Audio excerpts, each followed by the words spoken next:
Okay, I have these silicone cups, and what do you need with a cup? You need a lid. So I got this 4-pack. It comes with,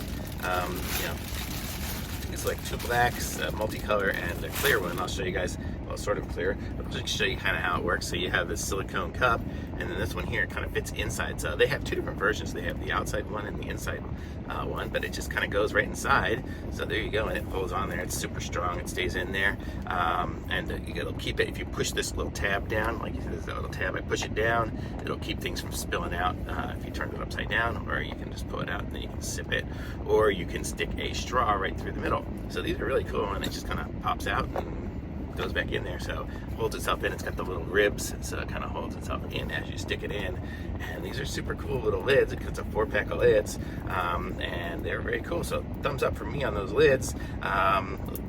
Links in the description. Like this video, subscribe to my channel, and I'll be back with some more reviews soon.